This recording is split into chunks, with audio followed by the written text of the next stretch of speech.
Greetings, everyone. Thank you, Dr. Atlee, for giving us your time today. I'm looking forward to hearing everything you have to share because I've recently had the experience of some pretty amazing results under your care, and I wanted to share it with the world. So, Well, God you were bless you. Thank you about so Dr. Bell. much. It's my privilege. Thank you so much. Thank you. You were So, how can saying I be of Dr. Bell? assistance to you today? We were talking about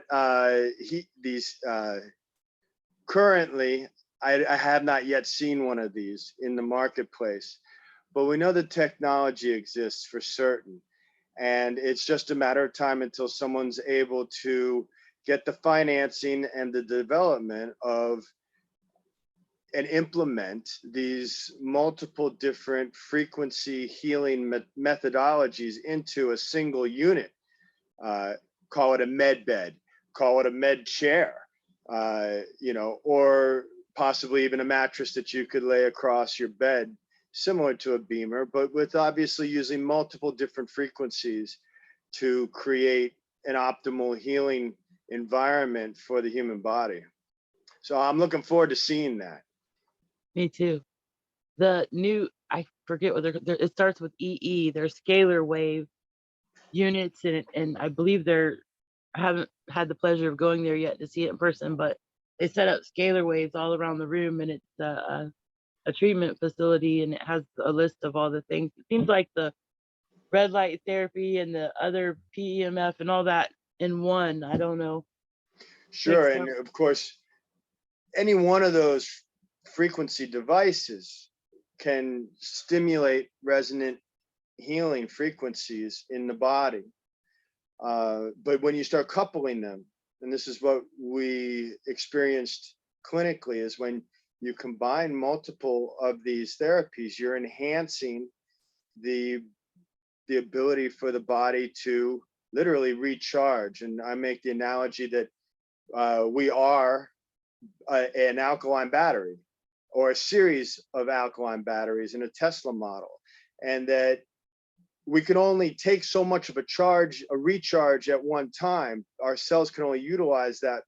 But many of our current degenerative situations, especially here in the West, come from our lack of energy to not only heal ourselves, but then to also function properly. And so we get into a dysfunctional state that we can't recover from. And really, this is coming from, when you look at it from an energy healing perspective, a term called energy debt or energetic debt. And the easiest way that I can make this analogy is to think about your cell phone, and that your cell phone requires a certain amount of battery charge to be able to function and to utilize all of the applications that you've installed on that phone. But as soon as your battery begins to diminish in charge beyond a certain functional level, your cell phone begins to drop off certain apps or applications that, one, are not the most important for the function of the cell phone, and two, the ones that you don't use as often, and so maybe aren't as vital to your day-to-day activities. The body's no different. So as you begin to lose your energetic charge within the cells, and this oftentimes, just like a battery, will happen when you go from an alkaline to an acidic state. That battery begins to lose its charge, its electromagnetic charge, and your body's the same thing. And so what happens is that not only do we diminish in charge enough to have the cells heal themselves, which Dr. Tennant demonstrated required negative 50 millivolts of current per cell to be able to heal cellularly.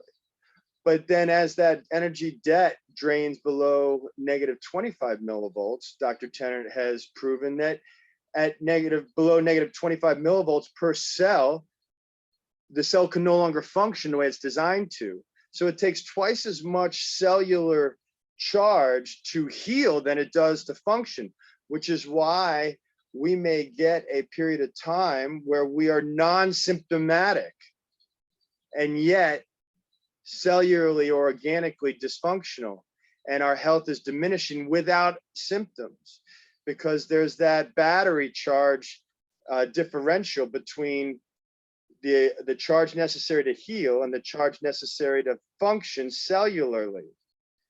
But as Dr. Tennant proved in his book, Healing is Voltage, once that cell's voltage drops below negative 25 millivolts, I believe is what it is, the cell can no longer function properly. And we begin to get into this energetic debt spiral that we can't seem to recover from. And that's what happens with so many of our patients clinically.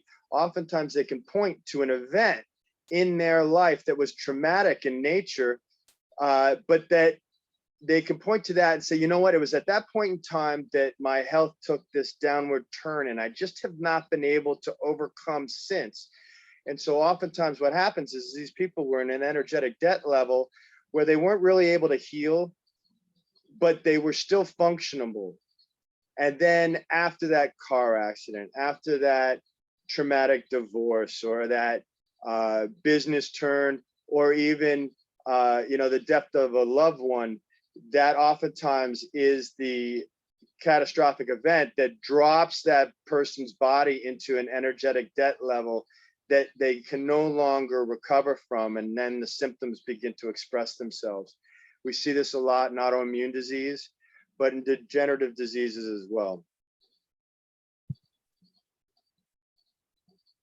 And so we have a restoration and rejuvenation plan that we can bring in available to people with chronic conditions to help them get to a more functional state. And that's what I've been trying to put together to make it available to, I mean, it's available. It's just people don't know where to go. And we need one place with all the things we need in it to treat the chronic illness to get them back to a stable condition, right?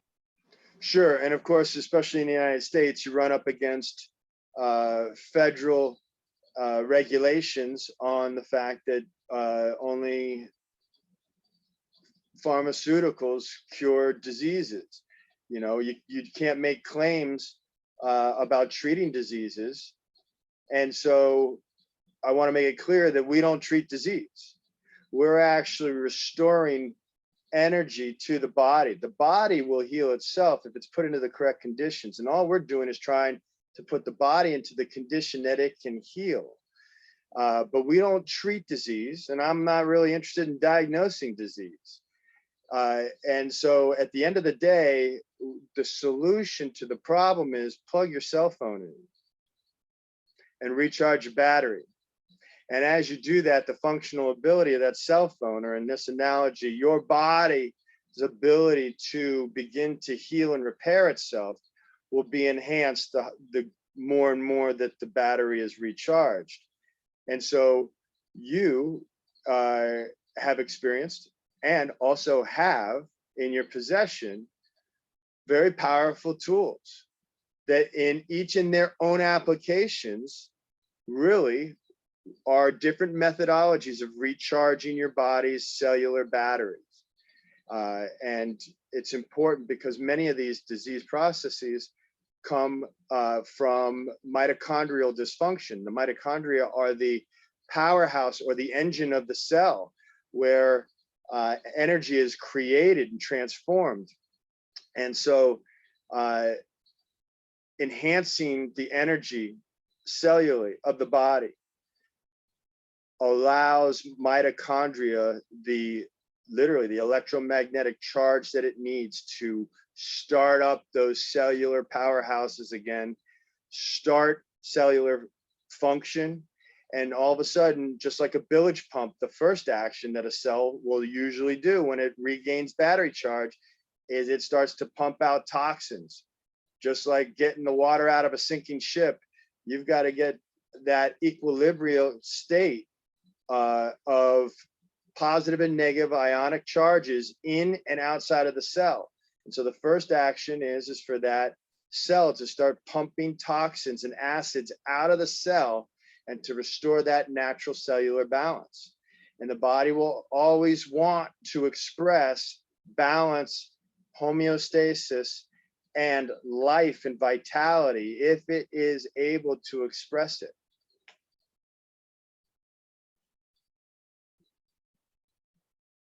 And then Yeah, you want me to go on from there? Well, it's just really fantastic to be able to have access to these technologies and to see the functional changes in patients. And so it's a real blessing. And yeah, we need to get this out to the public. I agree. We only had a few minutes here, but hold on one second. I'm gonna pause this.